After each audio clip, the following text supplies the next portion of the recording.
So, if I look out of my window at the moment, I can see a red van parked just opposite our road, and a man in uniform walking up and down our little close here in Wakefield, going from door to door. Well, it doesn't take Sherlock Holmes to work out, of course, that our post is being delivered here in Wakefield. And that's what I can see through my window. But I could take another look and say that what I see out there is our United Kingdom Postal Service in full flow, in full activity. That postal service that involves not just that van and that particular man, but thousands of other men and women, loads of other vans, and not to say airplanes and lorries and trains, all making this happen alongside a whole management structure and even a legal structure which makes sure that it all happens in due time and with due diligence. I can see but a small part of what is otherwise a hidden reality. Though I can't see it, I know it's there.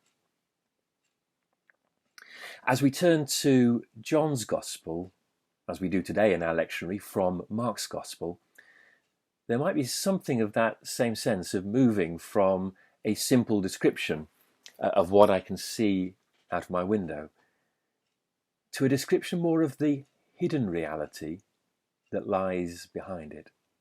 There's a lot that we can line up between Mark and John's Gospel in this opening chapter in terms of a prophet called John in the wilderness proclaiming. But as we hear that story again now through John's eyes, listen out for those moments when we hear references to that hidden reality. So it's John chapter 1, verses 6 to 8, and then we jump to 19 to 28. There was a man sent from God whose name was John. He came as a witness to testify to the light, so that all might believe through him. He himself was not the light, but he came to testify to the light. This is the testimony given by John when the Jews sent priests and Levites from Jerusalem to ask him, "Who are you?" He confessed, and did not deny it, but confessed, "I am not the Messiah." And they asked him, "What then? Are you Elijah?"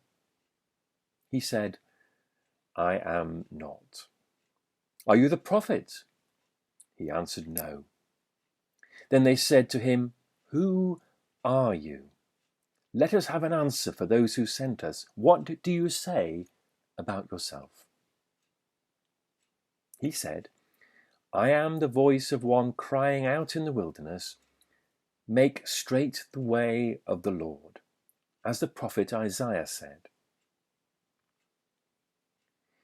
Now there had been sent from the Pharisees. They asked him, "Why then are you baptizing if you are neither the Messiah, nor Elijah, nor the prophet?" John answered them, "I baptize with water. Among you stands one whom you do not know, the one who is coming after me. I am not worthy to untie the thong of his sandal." This took place in Bethany, across the Jordan, where John was baptizing.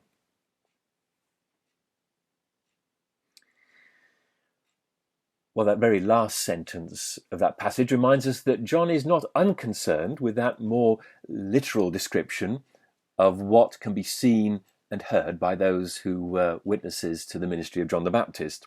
This took place in Bethany, across the Jordan, where John was baptizing. So yes, John is concerned with geography and with what can be described in that very worldly way. But surely here also, though, John is describing that hidden reality in the terms of, well, what is God actually about in the biggest of pictures? what is it that is actually happening? And it seems to me that John's opening chapter is full of that sense of purpose of God. So we don't just hear a proclamation, we hear testimony from John to something that will lead to belief, and that belief will lead to life. And as we'll hear later in the Gospel, life in all its fullness. This is no mere abstract sense of there being a word from God, but it has a purpose, a direction. It makes something happen. It makes a difference in the world. And if we were to try to describe what it is, this purpose of God, of course we have to embrace as best we can the whole of what John will go on to say about the ministry of Jesus. But maybe we could sum it up at this point, at this opening point in the Gospel. This is something about life in relationship.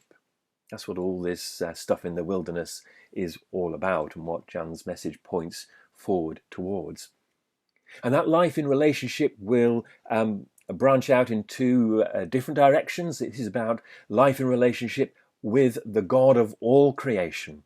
And the story that John will go on to tell, of course, is all about what it means for God to be amongst us in our human experience, which includes both joy and suffering. We will have to wait, of course, to hear that, how that story works out. This is also, of course, and no gospel would deny this, about our life in relationship with one another, and how that life can be a life in all its fullness of good relationship, of righteous living, one with another, living in right relationship. And those two different strands are not unrelated, but profoundly tied up with each other. That our life in relationship with God and our life in relationship with one another are all one, and with the same sense of direction and purpose. This is what God is about as this story begins. And this may be hidden for the moment, and as we think about our own situation here and our own Advent waiting, to think how that purpose of God, of life and relationship, is working itself out may seem profoundly hidden from us as we look out at the world in which we live and hear the stories from near and far in terms of how our pandemic experience is impacting on our lives and on our communities, on our nations, and on our world. The sense of God's purposes working out may be profoundly hidden. But surely the message for us at this time of Advent, that hidden though it may be, that sense of the purposefulness of God's love and that leading to our life and relationship is as real as anything that we can see through our window. Let us be assured by that promise and by that hope at this time of Advent.